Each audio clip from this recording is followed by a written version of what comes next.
بسم الله الرحمن الرحيم نحمده ونصلي على رسوله الكريم أما بعد. عن أبي هريرة رضي الله تعالى عنه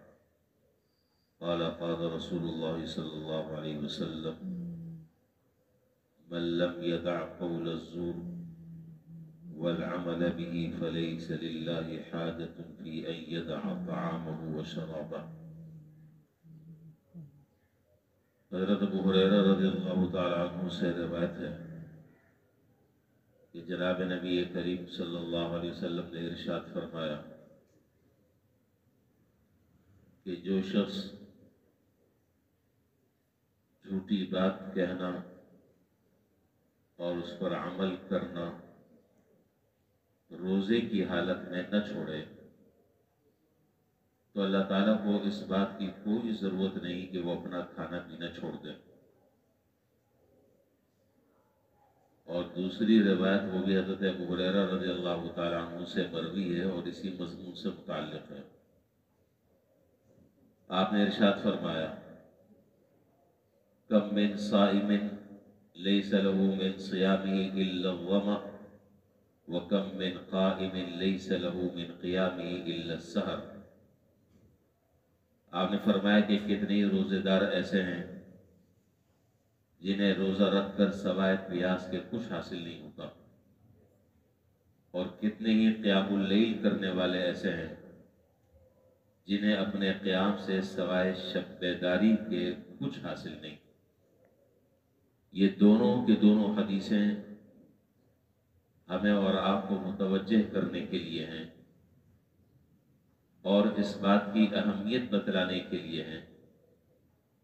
کہ دیکھو اللہ تعالیٰ نے روزے کی حالت میں اہل ایمان پر کچھ حلال چیزوں کو کچھ وقت کے لیے حرام قرار دے دیا. عام حالات میں انسان کے لیے کھانا پینا، اپنی بیوی سے اپنی خواہش پوری کرنا یہ حلال ہوتا ہے، لیکن روزے کی حالت میں یہ ساری کی ساری چیزیں حرام ہیں. چنانچہ جن لوگوں کو اللہ تعالیٰ توفیق دیتے ہیں وہ ان حلال چیزوں سے اپنے آپ کو تو بچاتے ہیں، لیکن جو چیزیں روزے سے پہلے بھی حرام تھیں تو ان کی حرمت کی شدت روزے میں اور زیادہ بڑھ جاتی ہے. وہ روزے میں بھی حرام، پہلے بھی حرام، روزے میں بھی حرام. تو وہ جس طریقے سے حلال چیزوں سے بچتے ہیں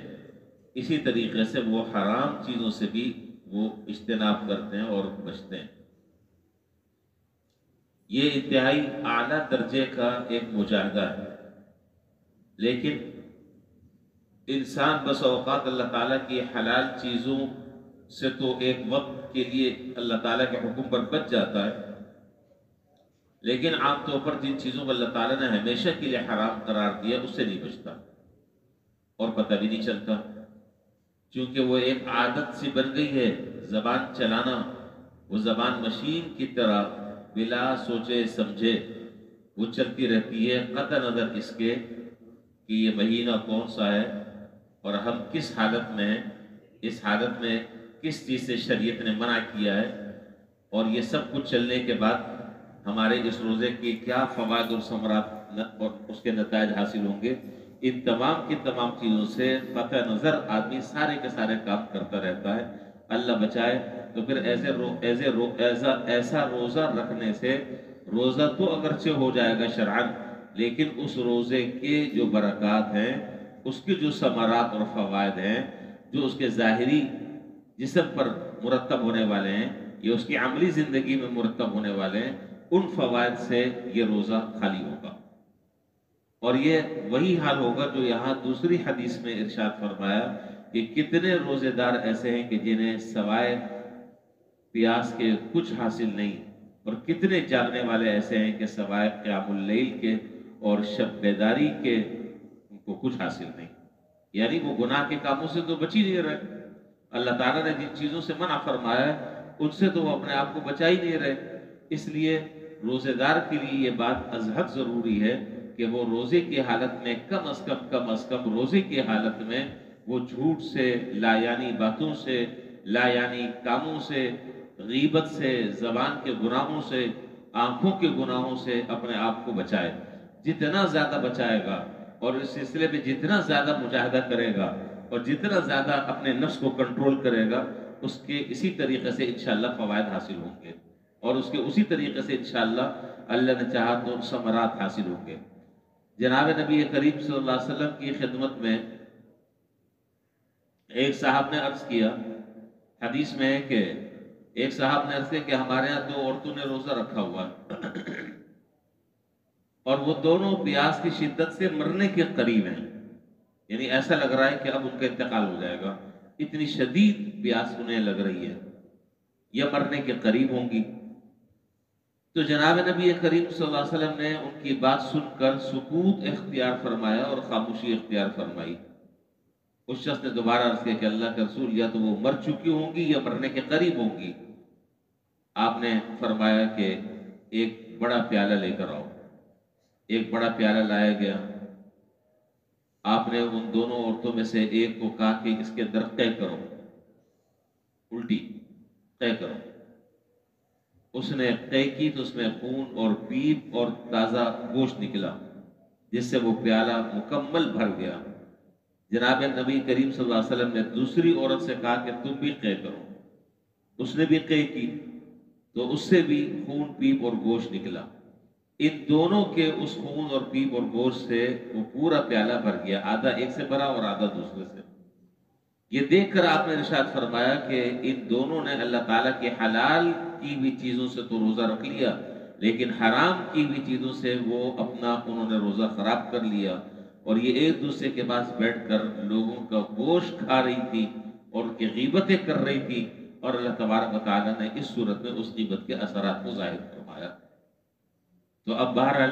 اتنی تفصیل کے بعد آپ یہ بات سمجھ گئے ہوں گے اور یہ بات آپ کے ذہن میں بیٹھ گئی ہوگی کہ ایک روزے دار آدمی کے لیے ان تمام کی تمام چیزوں سے اسی طریقے سے بچنا ضروری ہے جس طریقے سے ہم پانی کا گھونٹ حلق سے نیچے اتارنے میں احتیاط کرتے ہیں روزے کی حالت میں۔ اسی طریقے سے جھوٹ سے،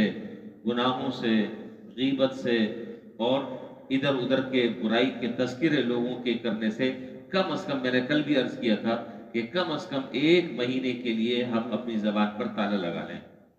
اور 1 مہینے کے لیے کم از کم، میں صرف 1 مہینہ کہہ رہا ہوں، ویسے تو پوری زندگی ہے، لیکن اگر 1 مہینہ بھی اگر اس پر عمل کر لیا، اپنے آپ کو مشقت میں ڈال کر،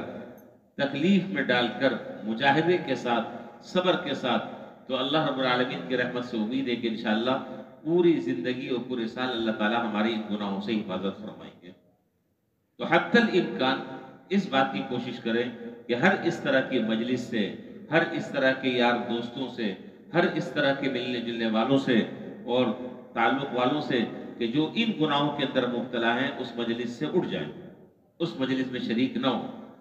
ہم نیکی کر رہے ہیں اور نیکی کے ساتھ ساتھ جو ہے وہ اپنے نامہ اعمال میں گناہوں کا بلندہ اپنے کمر پر اٹھا کر لے کے جا رہے ہیں، یہ کوئی عقل مندی کی بات نہیں۔ اللہ تبارک و تعالیٰ نے یہ رمضان، یہ رمضان کی عبادتیں، یہ روزے، یہ عظیم الشان عبادتیں اللہ تعالیٰ نے دی ہیں ہمیں بدلنے کے لیے کہ ہم اپنی زندگی کو بدلیں۔ اور ایک حدیث میں تو جناب نبی کریم صلی اللہ علیہ وسلم نے بہت عجیب بات ارشاد فرمائی۔ آپ نے فرمایا کہ روزے دار کا خاموش رہنا یہ بھی تسبیح ہے، یعنی اگر وہ کوئی عملی طور پر کسی عبادت میں وہ مشغول نہیں ہے اور وہ خاموش ہے، تو اس خاموش رہنے پر بھی اس کو اجر اور ثواب مل رہا ہے، خاموش رہنے پر بھی اجر اور ثواب مل رہا ہے، بشرطے کہ گناہ سے وہ بچ رہا ہے۔